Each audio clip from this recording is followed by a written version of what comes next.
Muy buenas noches, queridos amigos, y bienvenidos a otra edición de Conspiraciones, la hora de la verdad. Mi nombre es Johnny Guzmán y como siempre es un placer estar aquí con ustedes compartiendo información. Pues hoy tenemos a nuestra querida amiga, siempre amada, la erudita Ruth Rodríguez Sotomayor. Va a estar aquí con nosotros en unos segundos desde Madrid, España, para seguir enriqueciéndonos con su sabiduría ancestral aquí en la pantalla de Quantum Leap Televisión. Antes de comenzar, les quiero recordar que ya en menos de 2 semanas comenzamos nuestras conferencias en línea. Les voy a explicar rápido. Estas conferencias ustedes las pueden ver desde sus casas. No tienen que estar físicamente en ningún país. Si estás en Perú, en México, en España, simplemente lo único que necesitas es tu computadora, internet, que todo el mundo tiene, y meter la clave que nosotros les vamos a mandar, y ahí pueden ver estas conferencias que son muy importantes. El viernes 30 de enero presentamos Salud Perfecta. Aquí voy a dar información muy importante para ustedes, donde van a poner la prueba por 30 días y van a ver cómo se van a sentir y cómo van a eliminar todas estas enfermedades que tienen. Y todo esto es basado en la sabiduría del gran doctor Sebi, que está en Honduras, La Ceiba. Ese es el viernes 30. El sábado 31 vamos a hablar de este otro tema que es muy importante también, que le hemos titulado el doble tú, edición avanzada. Aquí les voy a dar unos formularios para que ustedes los puedan usar y aplicarlos en cualquier parte del mundo, para que puedan salir de ciertas, digamos, deudas y problemas que tienen, y esto los va a ayudar muchísimo. También voy a hacer unos anuncios que son cosas fabulosas que me han llegado, y que esto va a ser muy interesante. De hecho, estaba hablando con mi amiga Ruth hace un momento sobre unos proyectos que nosotros también tenemos, y al fin vamos a tener esos presupuestos para poder hacer estos proyectos. Esto lo voy a anunciar el sábado 30 de enero. Y el domingo 1 de febrero voy a presentar también el tema de las letras mayúsculas, el inicio, cómo comienza todo este gran fraude. Entonces, lo único que tienen que hacer es escribirle a Claudia a info.qltv@gmail.com y decirles que a ella que les mande información para que se puedan registrar y participar desde sus casas y ver estas conferencias. Muy bien, vamos a darle la bienvenida a nuestra querida amiga Ruth Rodríguez Sotomayor. Muy buenas tardes, buenas noches allá en Madrid, tardes acá en Ecuador, mi querida amiga Ruth. ¿Cómo estás? Bienvenida al programa. Hola Johnny, buenas tardes. Tengo el gran placer de estar contigo otra vez. Un saludo para todos los amigos de Ecuador que me están viendo en Nueva York.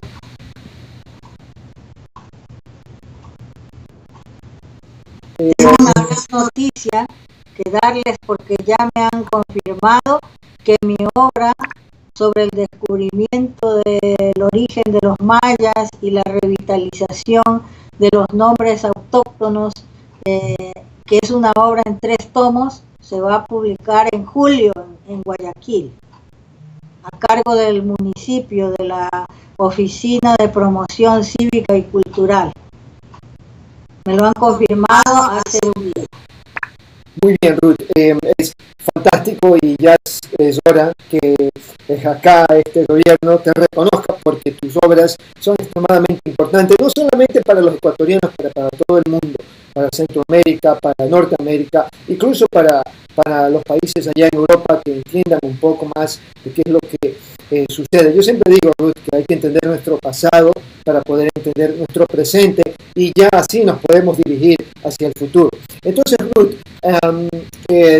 también estamos en el proceso de concretar el proyecto de los mapas estelares. ¿Puedes decir algo pequeño? Yo sé que no puedes hablar mucho por cuestiones legales, pero algo breve sobre los mapas estelares, en lo que estamos trabajando y lo que tú has encontrado. Algo breve para nuestra audiencia, Ruth. El trabajo de los mapas estelares está incluido en esta obra que se va a publicar en julio.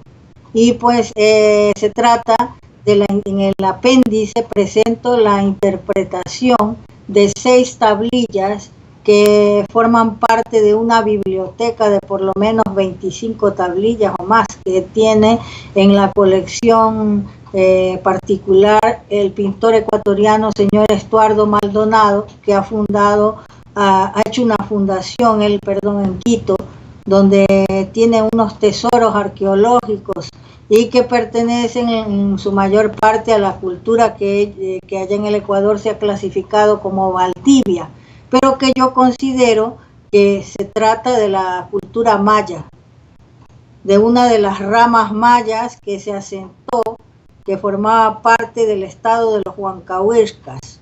Entonces ellos eran los grandes astrónomos y grandes escultores, y se descubrieron esas tablillas en esa zona, según un mapa que yo he hecho, basándome en el testimonio de Juan de Velasco, de todos los estados que formaban el reino de los Quitus. Entonces allí coincide la zona en que se han descubierto estos mapas estelares, que es donde se encontraban los palenques o Nachan.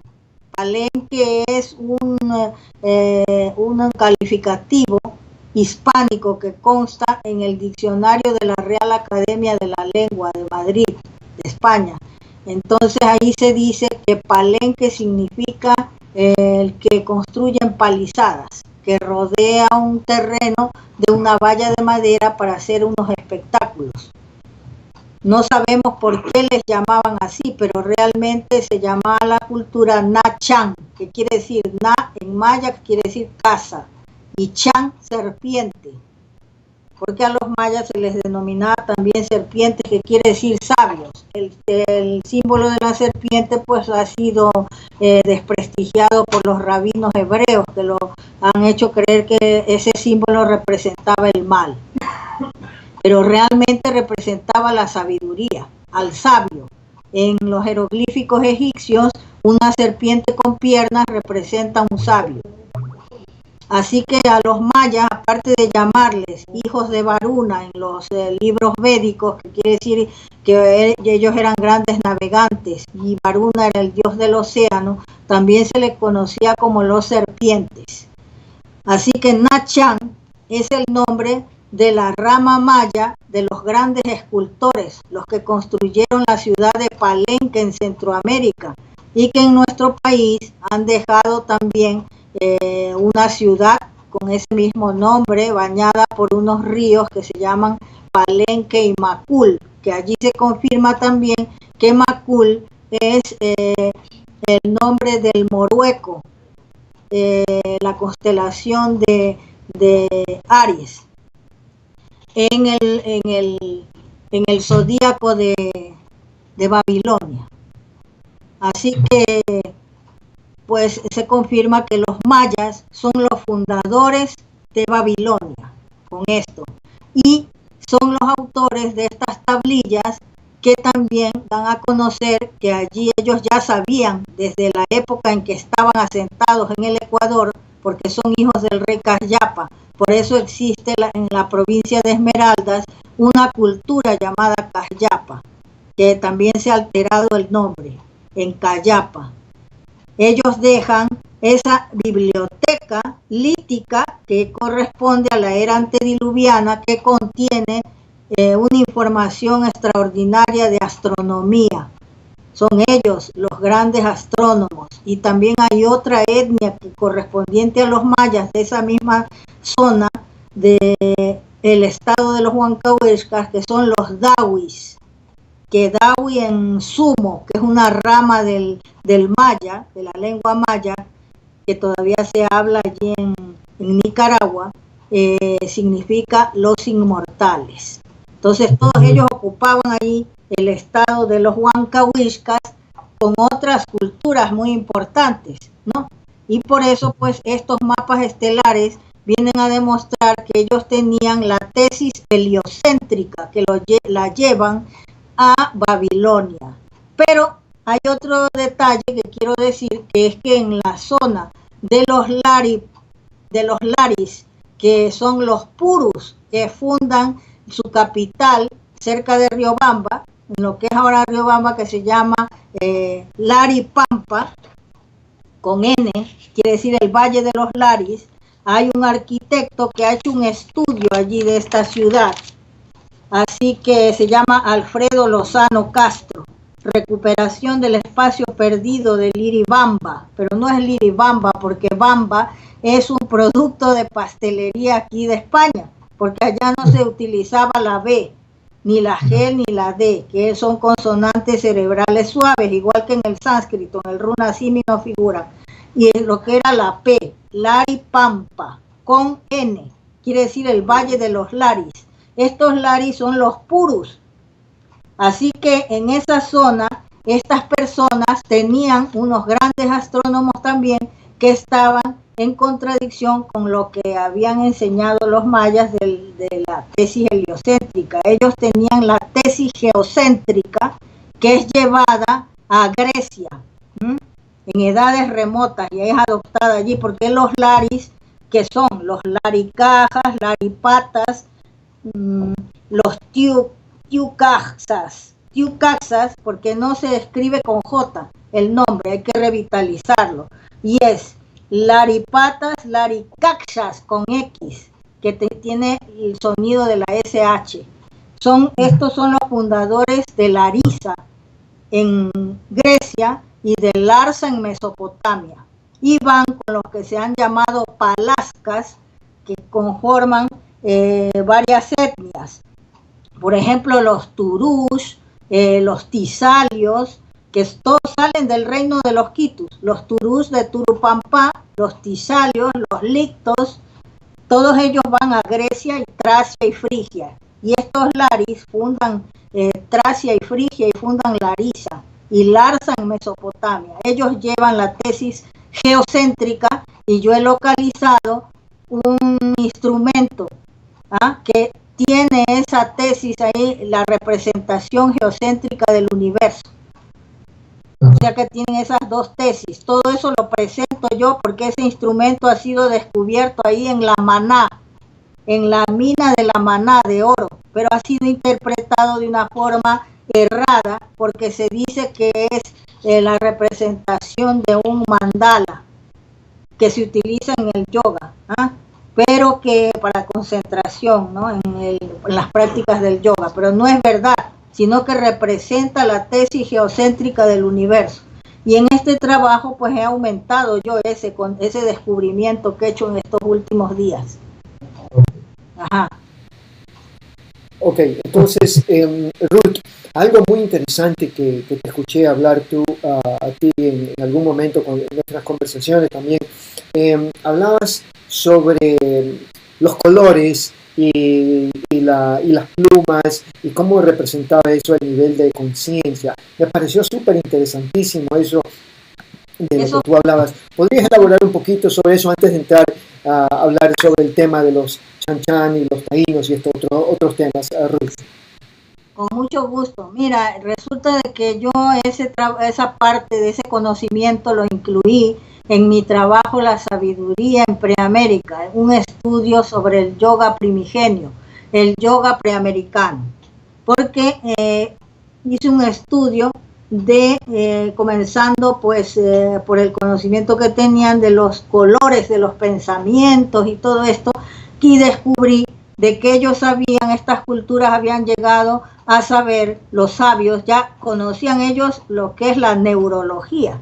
Entonces, antes de que los europeos empezaran con esos estudios a fines del siglo XVII y comienzos del XVIII, con la tortura de los animales. Entonces, ellos sabían que el cerebro es un emisor y receptor de energía. Los pensamientos son luz. Y para representar eso, eligieron las plumas de las aves. Actualmente, yo hace algunos años, que actualmente investigadores científicos modernos, como por ejemplo Adolfo Portman, ha estudiado a los pájaros, el comportamiento animal que ahora se estudia. Este investigador hizo un trabajo sobre la vida de los pájaros y decía que los pájaros son los seres que pertenecen al reino de la luz. porque van donde está el sol, emigran y cantan minutos antes de salir el sol. Y las células de las plumas se han logrado observar al crear el microscopio electrónico, porque esto nunca nadie podía saberlo hasta ahora, que las células trabajan con la energía solar. Hay unas anilinas en unas ciertas partes de las células que trabajan con la energía, o sea, emplean la reflexión de la luz sobre el ojo humano, un sistema de la física, ¿no? O sea que el cuerpo del pájaro es como un laboratorio de química, física, aerodinámica y arte, ¿ah? Porque las células de las plumas trabajan con la energía solar y aunque están separadas del ave, conservan esos colores que vemos tan hermosos, ¿no? Así que este investigador dice que gracias al microscopio electrónico se ha podido observar eso y que son verdaderas joyas de la naturaleza, las aves. Entonces yo comprendí que por eso en Preamérica eligieron a las aves como mensajeras de los dioses. Tú puedes ver en las ceremonias del peyote que hacen en Estados Unidos cómo representan ellos en las pinturas, los sabios nativos, a los pájaros llevando los mensajes a los dioses. Así que pues tenemos también una cosa que nos confirma que los que estudian los colores de los pensamientos y todo en la filosofía esotérica, y luego se creó la cámara Kirlian en Rusia con la que se puede ver el aura humana que rodea el cuerpo físico, que es la energía espiritual que mantiene unidas las células y los átomos y resplandece, ¿no? Y es la que da vida a la energía espiritual, ¿no? Entonces, mientras la energía espiritual está actuando, mantiene las células y los átomos de nuestros cuerpos unidos y resplandece. Entonces, todo eso se puede representar con los tocados de plumas. El grado de espiritualidad de una persona, dice que cuando los sabios esotéricos que estudian, que tienen poderes y han podido ver los colores de los pensamientos, por ejemplo, la señora Agnie Besant tiene una obra sobre ese tema, de los colores de los pensamientos, que son energía y luz. Dice que cuando una persona es muy ignorante, tiene sus pensamientos mezclados con el color rojo sangre, y que es la pasión, los celos, la venganza, y son oscuros. Y conforme nos elevamos, porque todos estamos aprendiendo, ¿no? Para ser perfectos. Pero es una enseñanza, un aprendizaje muy lento que recibimos aquí. Pero cuando ya nos vamos elevando culturalmente, espiritualmente, nuestros pensamientos y nuestra aura se limpian y se hacen de colores maravillosos. Eso representan los colores de las plumas, de los tocados. Lo que pasa que cuando fueron los españoles de aquí, no entendían nada de esas cosas, esa gente que fue de las cárceles, ¿no? Y los curas que eran fanáticos religiosos. Y entonces ellos desprestigiaron esos trabajos de arte plumario, que es como se llama.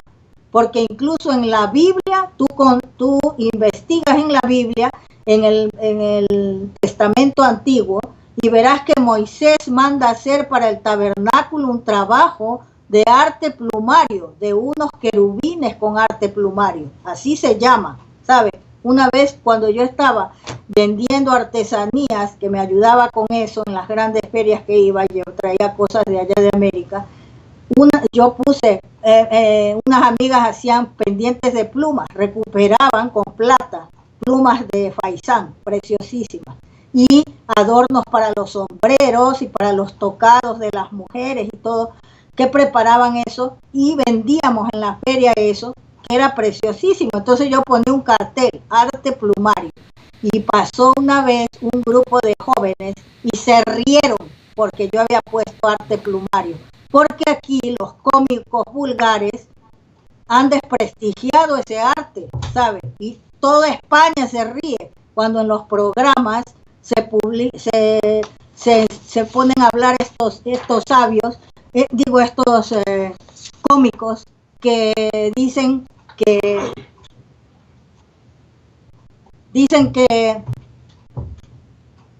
que los indios pues se adornaban con plumas y lo consideran como una cosa de salvajismo, ¿sabes? Perdónenme la interrupción, que es que aquí me había interrumpido alguien que entró. Bien, entonces pues yo por eso he hecho ese trabajo, para difundir este conocimiento que está oculto. Incluso se ha estudiado en Rusia que los pájaros tienen diversas formas de comunicación que incluso sobrepasan los decibelios audibles, que ni siquiera se pueden escuchar. Nuestros oídos no están preparados para escuchar esos sonidos que emiten las aves. Incluso hay investigadores rusos que han ido al bosque y han observado que dice que las aves mayores llevan a sus hijos al centro del bosque buscando grandes cantores para que les enseñen a los pájaros recién nacidos, a los pequeños, a cantar. Bueno, hemos descubierto un montón de cosas. Y además dice que tienen los pájaros una caja de resonancia dentro y tienen 2 siringes, diferentes de los humanos, que solo tienen un resonador, y ellos tienen 2, 3, hasta 4 resonadores, ¿sabes? Y yo pienso que estas culturas de América, como conocían la acústica, ellos habían representado en ese museo de los sonidos que existe en el Ecuador, que son unas vasijas que tienen dentro de sí una caja de resonancia, han imitado la forma del cuerpo de los pájaros, o sea, ese sistema, esa caja de resonancia que tiene dentro del cuerpo los pájaros, las aves. Así que las plumas, por eso fueron elegidas para representar los colores de los pensamientos de una persona elevada espiritualmente.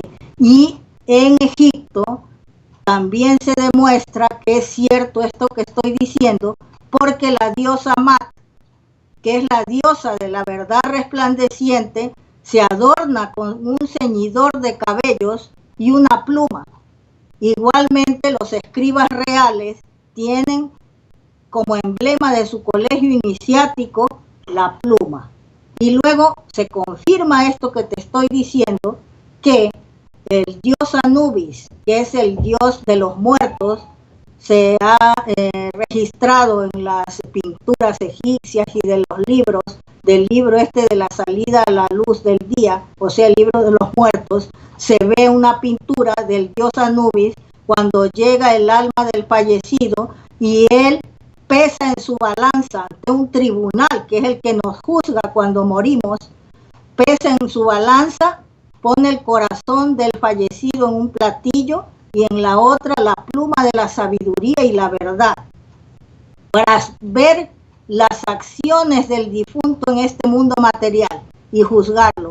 Entonces ahí se confirma que la pluma es el emblema de la sabiduría.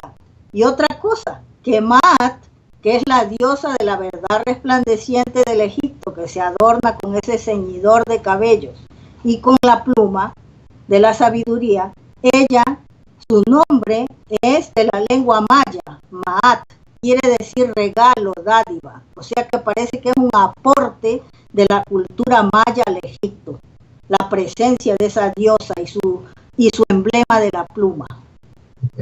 Sí. Así que es muy interesante. Wow, esto. Es muy interesante eso, Ruth. Y lo que tú mencionaste también de las células, ¿no? Porque ahorita estuve en Honduras, bueno, hace 2 meses, con como te decía a ti, conocía al Ruth Rodríguez Sotomayor masculino. El hombre sabio, este hombre o sea, pero su rama es la medicina natural. Y él habla mucho de la salud y de las células. Y básicamente dice, ahí es donde están nuestras enfermedades. Hay que limpiar las células para que el cuerpo físico pueda funcionar. Entonces, Ruth, ahorita entremos en el tema de los chanchan.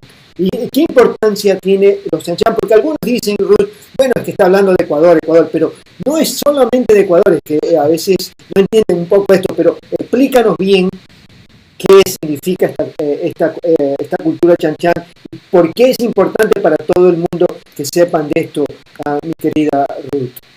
Es que resulta que los chanchanes son importantísimos porque es una de las ramas principales de los mayas, que debido a esa rivalidad que han creado las potencias extranjeras entre Ecuador y Perú. Nunca se ha estudiado el origen de un príncipe que se llamaba Nainlap, que llegó, mira, al desierto costero peruano. Esta es una pintura monumental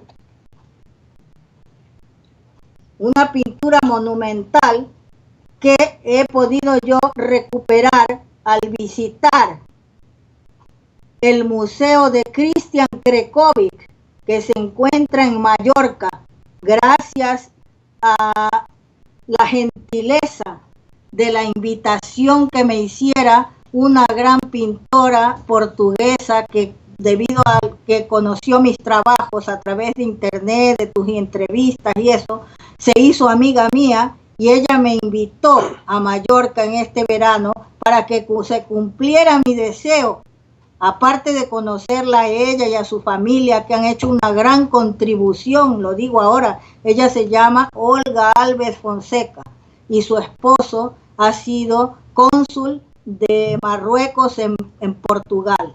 Es una persona descendiente de la cultura berebere y ha contribuido él también al donarme la escritura berebere para que yo la estudie, y allí he descubierto que esa escritura está integrada por símbolos del reino de los quitus escriturarios y símbolos escriturarios de Tiwanaku. Lo único que se diferencia es de que los bereberes, los sabios bereberes, han hecho una traducción diferente de esos símbolos, pero son los mismos. Entonces esta señora, esta familia tan amable y que ha sabido valorar mi trabajo, que incluso está traduciendo mi obra de el origen preamericano de la informática al francés, que tiene esa gentileza de hacer ese trabajo para mí, para que se dé a conocer en el mundo entero esa obra. Pues ellos me invitaron a este museo y he tenido la oportunidad de conocer que este gran pintor croata, hacia el año 50, fue a los Andes y pintó a todos los fundadores del Tahuantinsuyo, vistiéndolos con sus ropas riquísimas que se conservan en los museos y sus joyas. De esta manera pues se puede ver en la opulencia que ellos vivían. Entonces yo he tenido la oportunidad de ver esas pinturas monumentales que casi son desconocidas. Y allí he recuperado esta imagen porque yo fui a pedir permiso para poder utilizar algunas de esas pinturas para ilustrar mi obra, que se llama Cara Maya, raza madre de la humanidad. Así que allí tuve esta gran oportunidad de tener la imagen en que se representa al rey Nainlap, que en Perú se dice Ñainlap con ñ, sin saber que la ñ no es preamericana, sino un invento de los copistas medievales de España, que para estratificar la escritura, cuando encontraban una doble N, le ponían una rayita encima de la N para indicar que se duplicaba esa letra. Y ahí nació la ñ, pero no es preamericana. Entonces ahí tiene que ser el nombre, al revitalizarlo, es Nainlap. Este príncipe con su corte y su esposa llamada Seterni fue enviada desde el reino de Laosí, que ahora se llama Alaosí, en Ecuador, integrado por la dinastía Chanchan, que son los mayas o chanes más antiguos. Entonces mandan a su descendiente, el príncipe Nainlap, que funde su propio reino en el desierto costero peruano, y allí levanta la metrópoli de Chanchan y construye canales de regadíos, porque fue con sus cortes, sus ingenieros y todo, y construye canales de regadíos de miles de kilómetros, obras colosales, y transforma el desierto en zona cultivable. Así que ese mismo trabajo lo hace la cultura maya, que envía otro representante a Arizona y hace lo mismo, transforma el desierto de Arizona en zona cultivable. Y se descubre, los norteamericanos dicen que es la cultura Hohokam. Los Kan son los mayas, porque el investigador inglés Churchward, que fue el autor de la obra El continente perdido de Mu, nos describe ahí que el explorador francés llamado Le Plongeon estuvo en México y en territorio maya y visitó Chichén Itzá y encontró ahí un mausoleo del último rey de los Kan.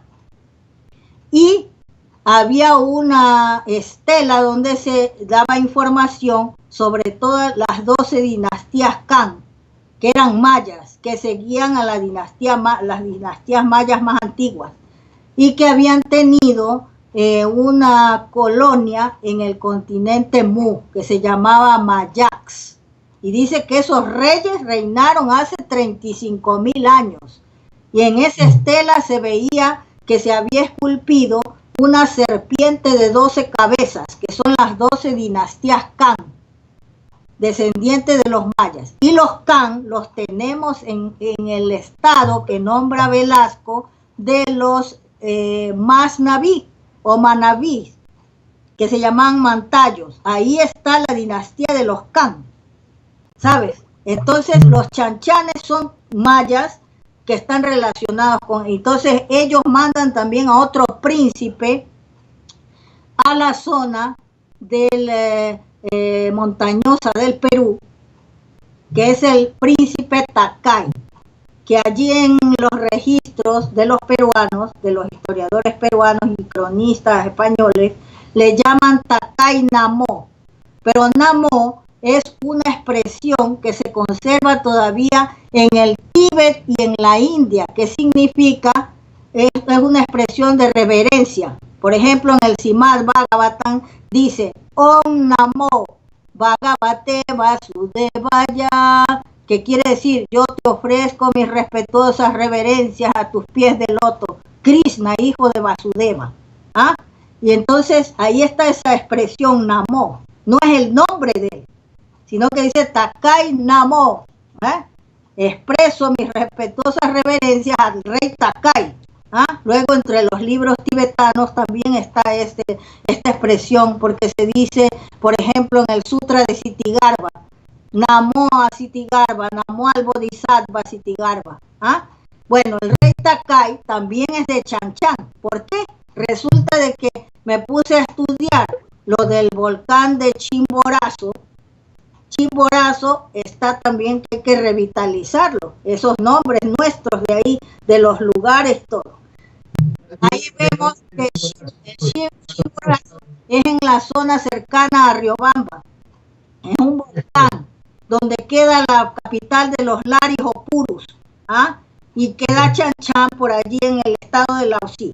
Bien, resulta que ahí al revitalizarlo es Shim-Ur Asu, Shim-Ur Asu, que son los que fundan el reino del Shim-Ur en Perú.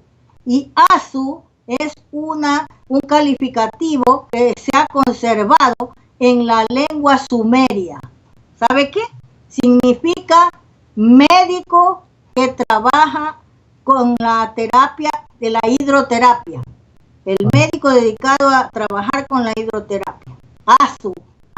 Y tenemos incluso un historiador que escribió la historia del hermano de Huáscar y Atahualpa, Francisco Coyahuaso, que dice que en la época de los españoles, cuando invadieron ahí, él había escrito una obra extensa sobre las guerras de Atahualpa y su hermano Atoco,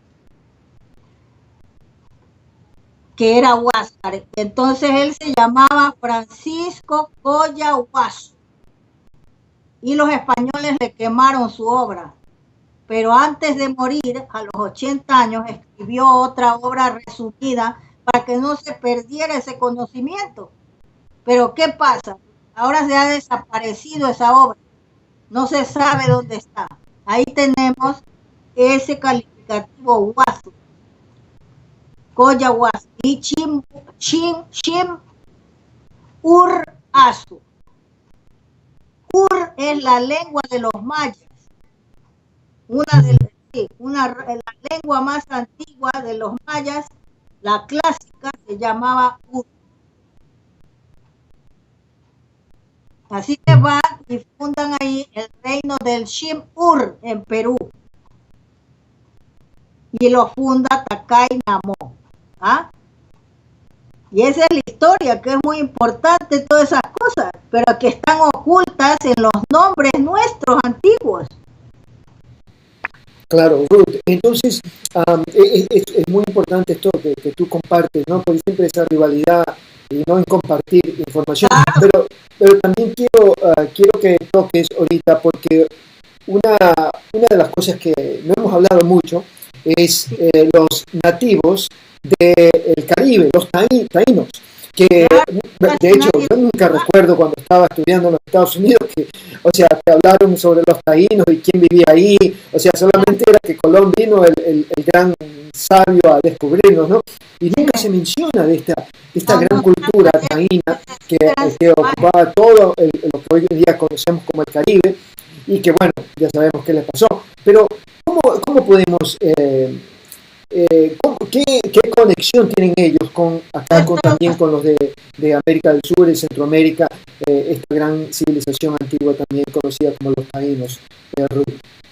Yo he estado estudiando porque se llaman los tairunas, es como se debe llamarles, quiere decir hombres tai, nombre deformado que existe todavía en Colombia, porque hay una rama ahí que le llaman taironas, pero es tairunas, son los tais habitantes de las Antillas, esencialmente de Cuba,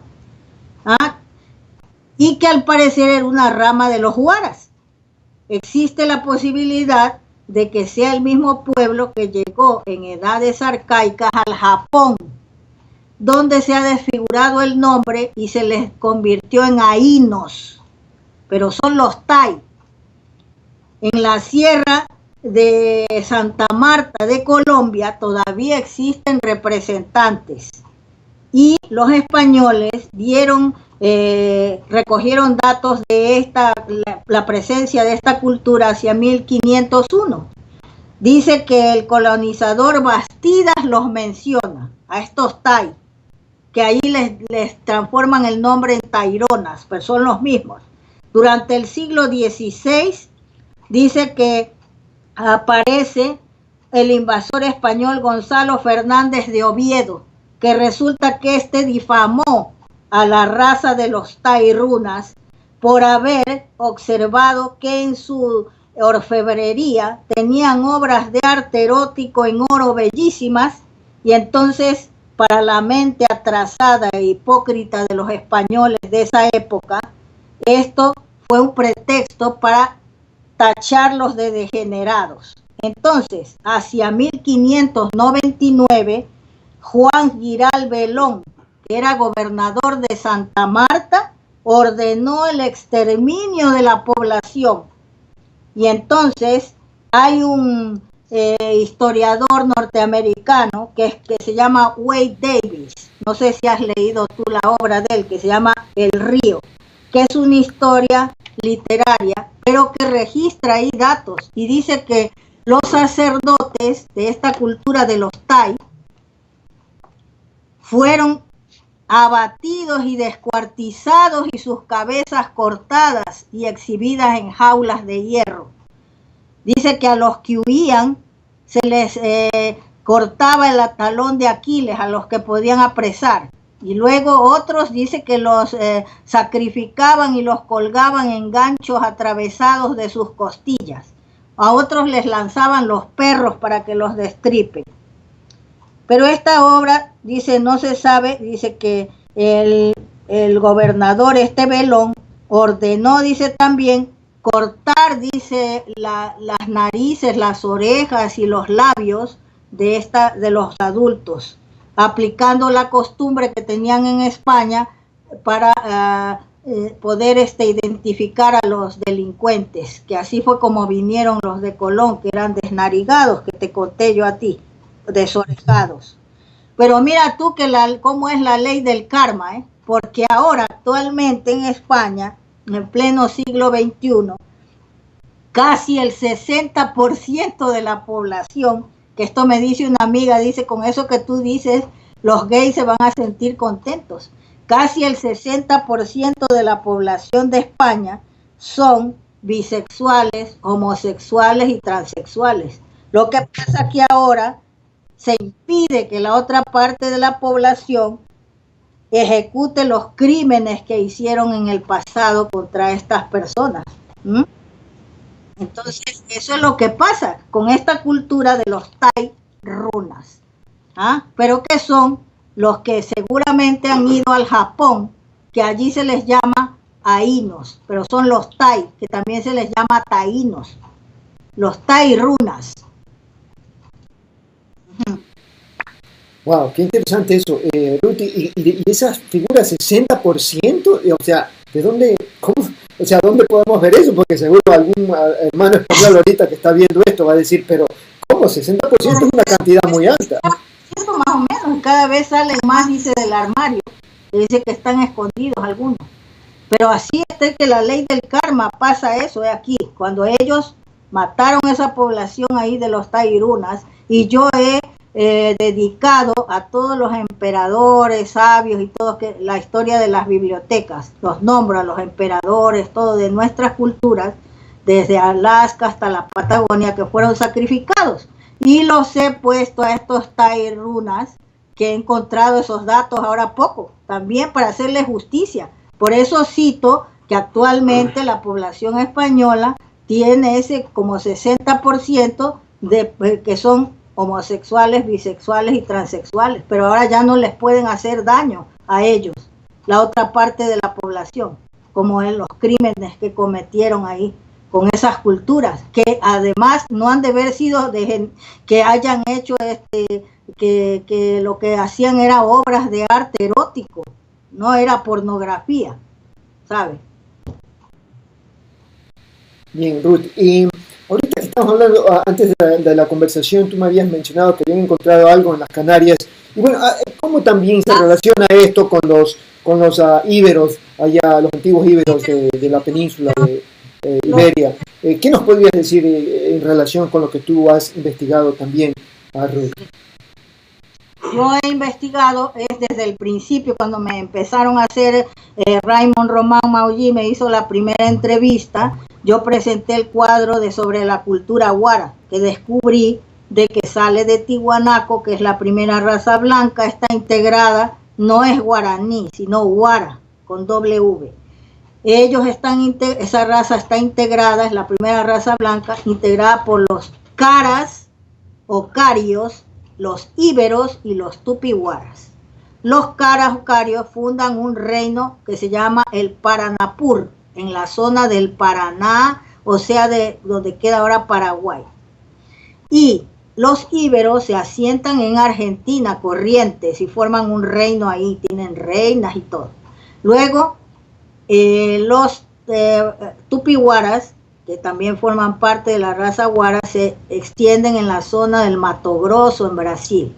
Pero luego repueblan toda Preamérica, y hay datos tanto del historiador Guamán Puma de Ayala, que dice que de allí se desparraman por todo el planeta. Pero hay otro investigador argentino que se llama Ricardo Dacunda Díaz, Máximo Ricardo Dacunda Díaz, que escribe un diccionario del Guara, ¿no? Y entonces él nos explica al principio de esa obra la expansión después del diluvio y la repoblación de Preamérica por esta raza que estaba formada por 3 ramas. Pero él nos dice que pasan después a todo el planeta, ¿no?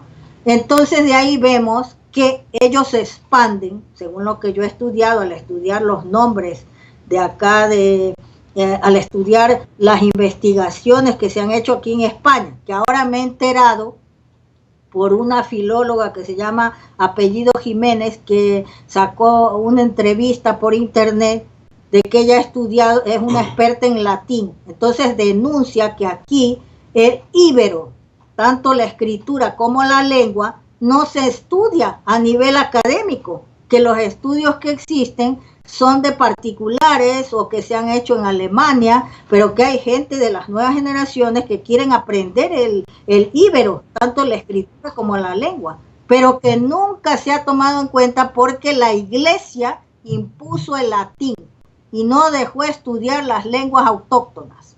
Y la lengua íbera se había extendido y se había hecho riquísima en la época en que vinieron incluso los romanos aquí, la seguían utilizando, pero dice que no se estudia. Bien, entonces yo he descubierto pues de que los españoles no saben el origen de la palabra ibera. Creen que tiene relación con el agua, con los ríos, el Piedras, el Odiel, el Tinto.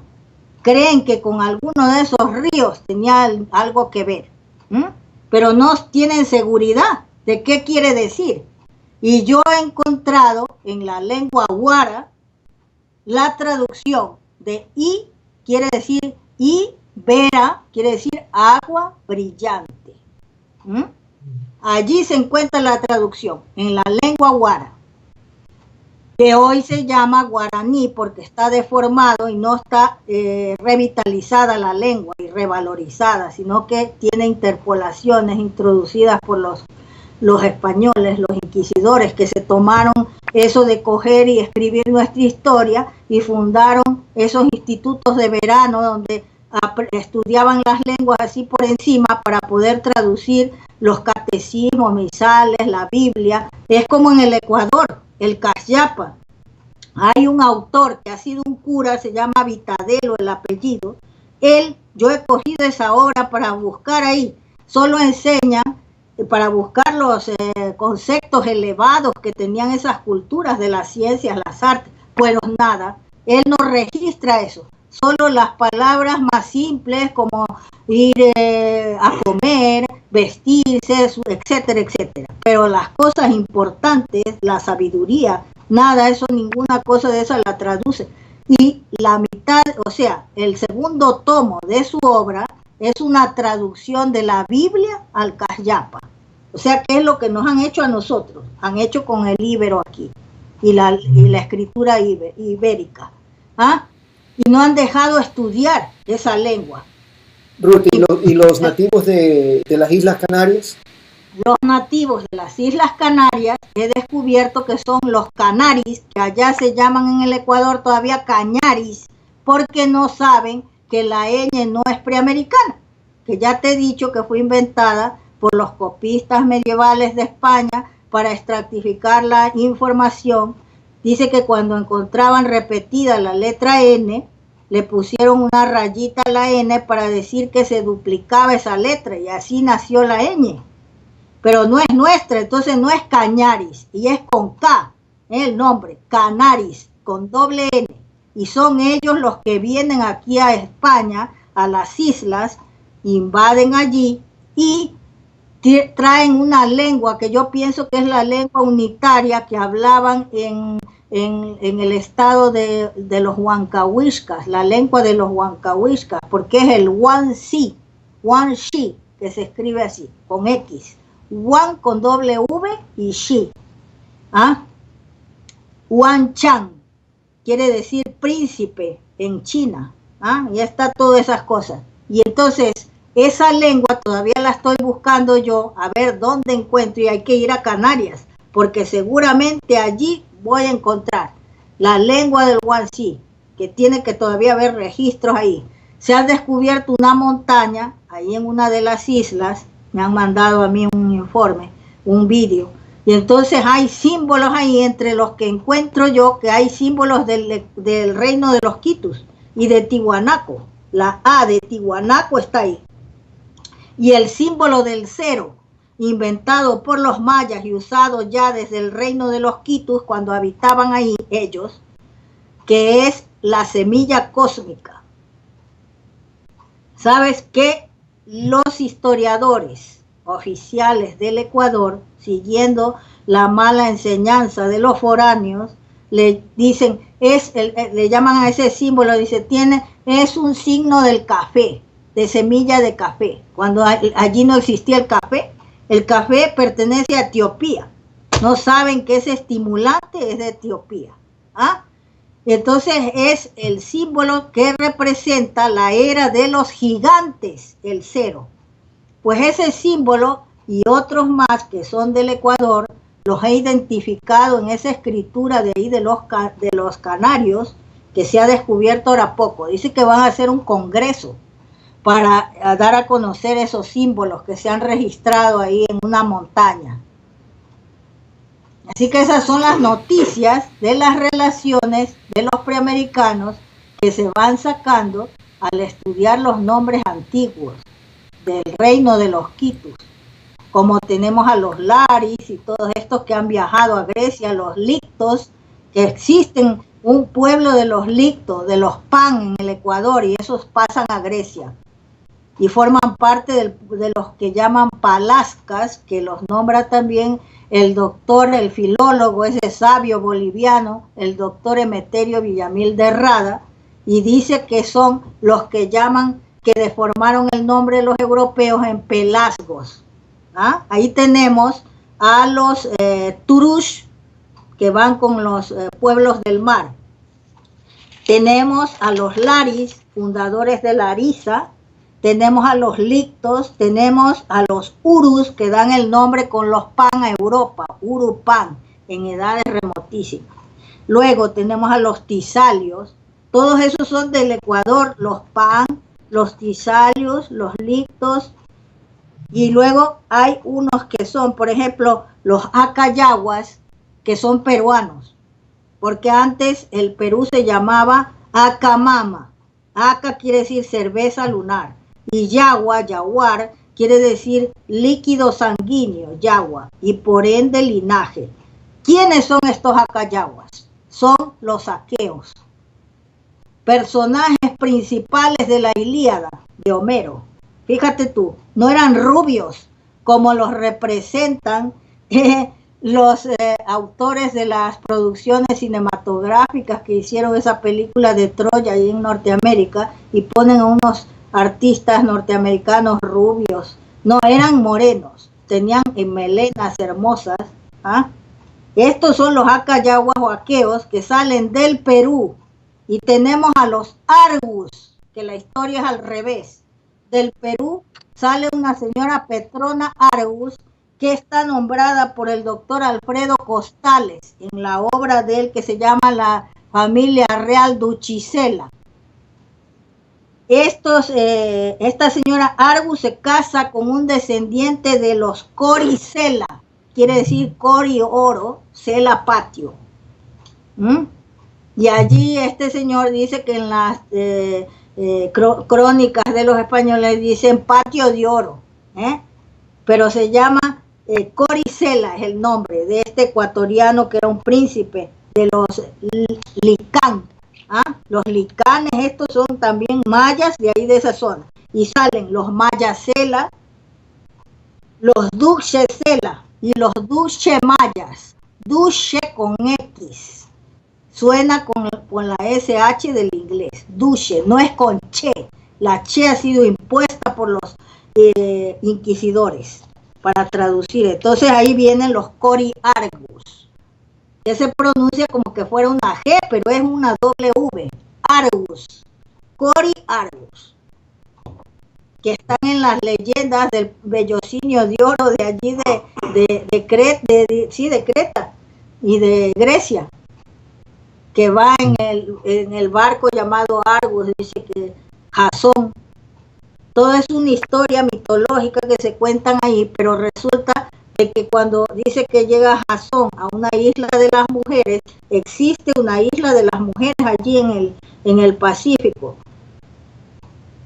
cercana a la zona de Nuevo México, por esa zona. Y Jasón y el Bellocinio de Oro tiene relación con la plata, no es el oro, se escribe eso del Bellocinio de Oro en griego, representa la plata, como se escribe la plata en griego. hay una isla en México que se llama Islas Mujeres, que está cerca de Cancún. Y bueno, la historia que te dicen es que cuando los españoles llegaron ahí no había ningún hombre porque estaban pescando y solamente había mujeres, por eso le pusieron Islas Mujeres. Pero bueno, ahorita que tú estás mencionando eso, tiene sentido, ¿no? Sí. Y la leyenda de Jasón es que llegan ahí a una isla de mujeres y que se acuestan con él mientras arreglan el barco, porque se les había estropeado. Y ellos, pues, como ven que están solas esas mujeres, pues hacen unos bacanales, ellas los invitan, dice, según la leyenda de Jasón, y están con ellas sexualmente, y después una de las que acompañaba a Jasón se da cuenta de que esas mujeres mataban a los hombres después, de que se divertían con ellos, porque había como un templo ahí donde estaban las cabezas, los cráneos, y de que los habían matado anteriores marineros que habían llegado ahí. Entonces allí huyen ellos, huye Jasón con su tropa. Esa es la historia del Bellocinio de Oro y la historia de este Jasón. Muy bien, mi querida Ruth Rodríguez Sotomayor, siempre es impresionante conversar contigo, siempre aprendo, y bueno, nuestra audiencia, y siempre la pregunta de todo el mundo es, ¿y esa señora cómo recuerda tantos nombres y títulos y fechas y cosas, ¿no? Pero eso es porque la pasión, ¿no? La pasión de cada uno de nosotros y el interés de entender nuestro pasado. Y por supuesto en tu email, que lo he mostrado cuando estás hablando, eso también tiene un significado. Entonces te dejo con la última palabra, ya nos quedan unos minutos. ¿Qué significa Devayani Yati? Y ahí es tu email, explícanos, y para que la gente también te pueda contactar y comprar tus obras, porque ya las has sacado de Amazon, bueno, de ese relajo ahí de Amazon, y para que puedan apoyarte también en tu trabajo, porque esto es muy importante. Ayer estuve aquí entrevistándolo al señor Salvucci, Adrián Salvucci de Argentina, que también está haciendo lo mismo, pero en el tema político, ¿no? Y todo nosotros necesitamos apoyo de los amigos para poder mantener estos programas a flote. Claro. Entonces, explícanos qué significa ese nombre que tú has elegido para tu email, mi querida Ruth. Mira, antes de que te explique eso, te voy a decir que sobre los cañaris, encontré muchos datos de las raíces, todo estuve estudiando, del profesor Aquiles Pérez, su obra Los Cañaris. Pero él no sabe que han ido, tampoco nunca pensó que han emigrado, ¿no? Él recoge y tiene la ventaja de que él recoge raíces de otras lenguas, y ahí me pude enterar de muchas raíces, ¿no? Pero generalmente esa obra es bastante complicada estudiarla porque no tiene un índice analítico, alfabético para buscar las raíces. Pero él habla de los cañaris, hay muchas cosas. Pero bueno, Devayani Yayati viene de una historia del padre del linaje de los Purus, que consta porque en los Vedas se registran muchas historias que corresponden a personajes de los Andes. Y entonces en nuestro país, en el reino de los Quitus, los Laris eran los Purus, del linaje del rey Yayati, que es la historia de un rey de la dinastía lunar, un rey feminista, dicen, que consta en los Vedas. Este rey, pues, es una historia muy simpática porque resulta que él era un hombre muy atractivo y entonces había la hija de un brahman, se llamaba Devayani, y se enamoró de él. Pero como había una ley que dice que la hija de un brahman tenía que casarse con el hijo de otro brahman, pero no con otra raza de allí de la India. O sea, ni aunque sea rey, sino que tenía que decir un sistema que tenía. Pero el padre, como la quería mucho a su hija, cambió la ley para que el rey pudiera casarse y tomarla en cuenta a ella y se casara. Y cambió la ley, y entonces se iba a casar el rey Yayati con esta reina, con esta princesa. Entonces, el padre le advirtió al rey Yayati que tenga cuidado que no vaya a caer en la infidelidad con otras mujeres. Pero cuando ya se casó, resulta que en su corte de Bayani tenía una amiga que se llamaba Sharmista. Así que a mí me encanta la historia del rey Yayati porque, verás, resulta de que Sharmista también se había enamorado del rey Yayati. Y el padre de Devayani le dijo que cuidado con traicionar a Devayani.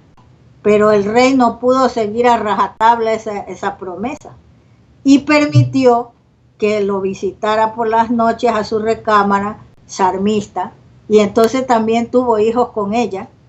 Y cuando Devayani se enteró, resulta de que se fue a quejar al padre, lo que le había hecho el marido.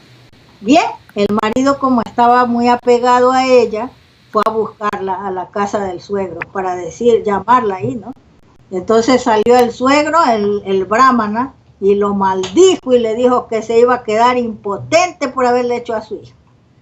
Así que él se asustó porque esa maldición se cumplía, pues, y le pidió que eliminara la maldición, porque ya no podía hacer, porque ya un sabio dice que hasta pierde hasta energía y virtudes cuando maldice a alguien, ¿no? Pero es efectiva la maldición de esos sabios. Bien, cuando se encoleriza, es efectiva. Entonces lo que le dijo que lo que podía hacer para remediar eso, que él ya no podía perdonarle para que se arreglara eso.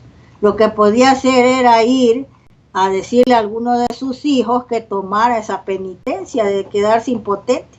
Entonces él fue y le dijo a los hijos y ninguno quería. Hasta que uno de los hijos, que se llamaba Puru, fue el que aceptó porque era muy generoso y amaba a su padre. Entonces ya pues él pudo volver a su vida lujuriosa por un tiempo.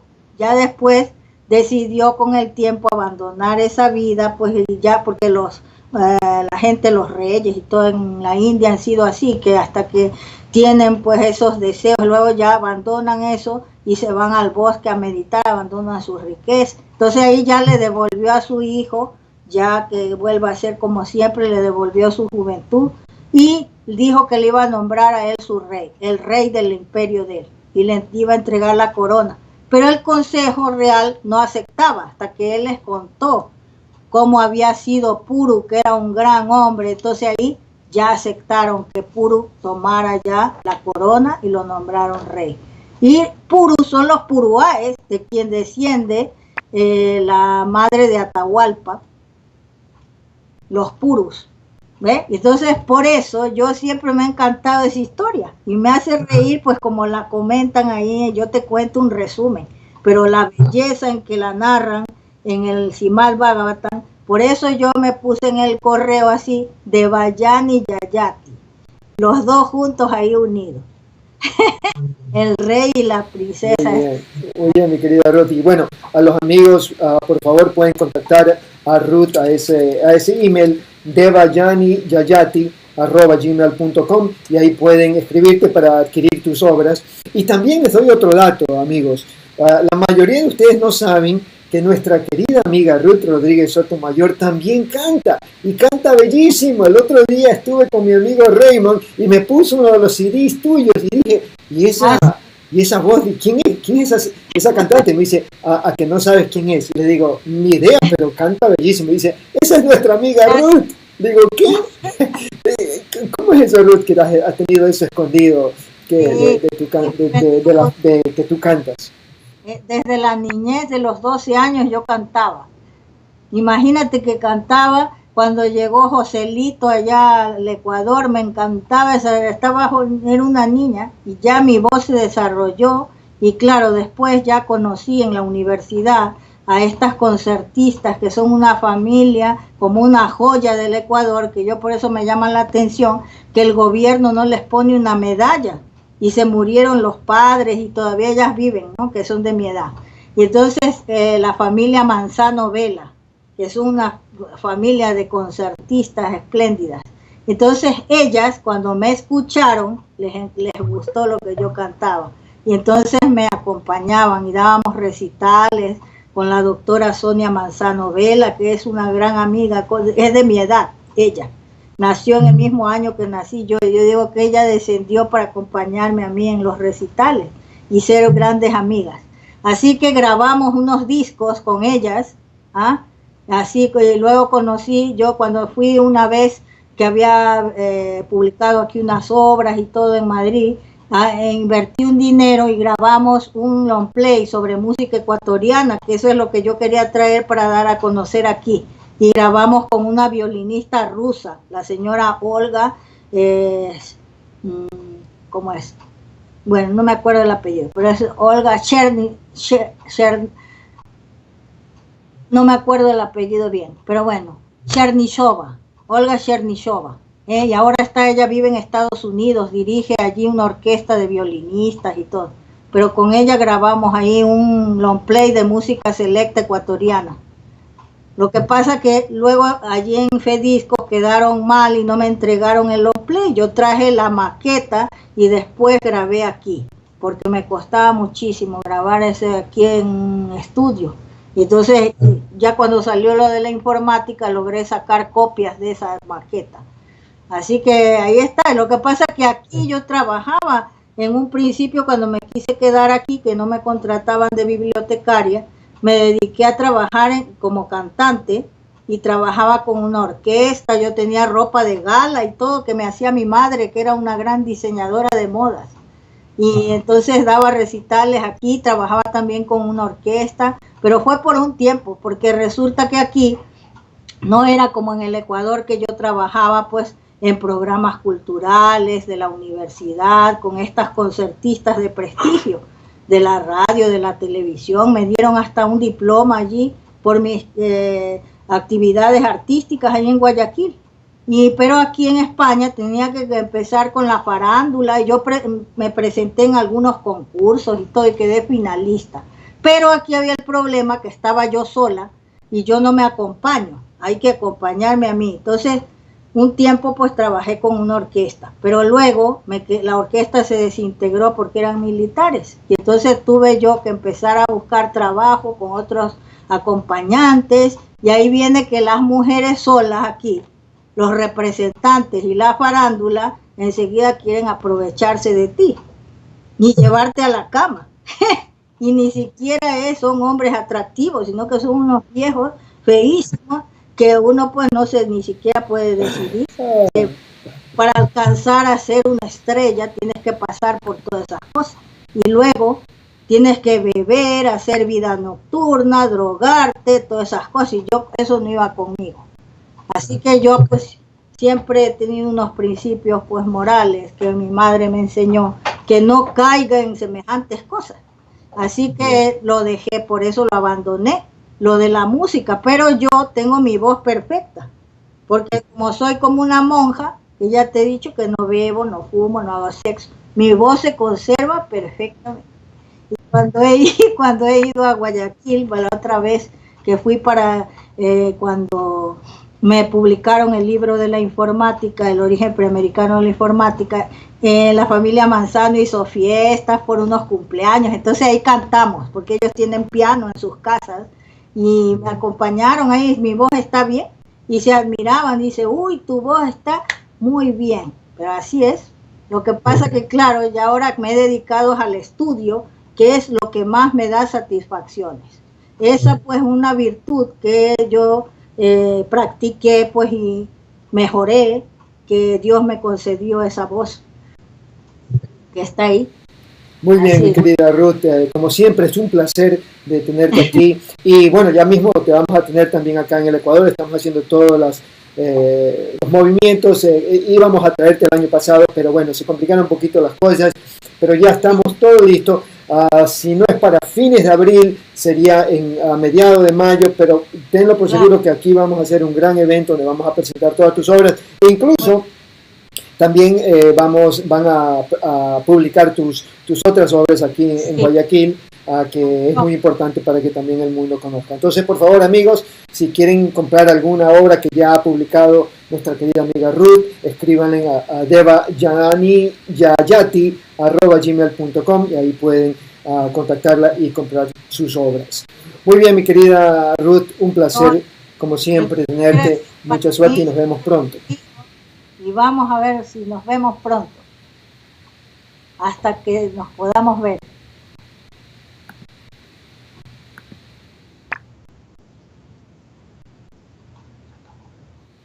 Muy bien. Ok, amigos, eso va a ser todo por hoy. Les agradezco muchísimo por compartir con nosotros. Les recuerdo, antes de concluir esta presentación con nuestra amiga Ruth, que escríbanle a Claudia para más información sobre World Tour 2015, donde voy a presentar estas 3 importantísimas conferencias que se van a dar el 30 de enero, viernes, Salud Perfecta, donde vamos a hablar muchísimas cosas que van a ser muy importantes. El sábado 31 de enero, donde vamos a hablar sobre el W2, una edición avanzada, donde vamos a hacer unos anuncios muy importantes que van a beneficiar a todos ustedes. Y el domingo 1 de febrero, donde vamos a hablar sobre las letras mayúsculas, el W2, el inicio. Por favor, escriban a Claudia, info.qltv@gmail, para que separen su cupo y poder escuchar estas conferencias que son muy importantes. Un beso, un abrazo, los quiero mucho. Los veo la próxima semana para otra edición de Conspiraciones, la hora de la verdad.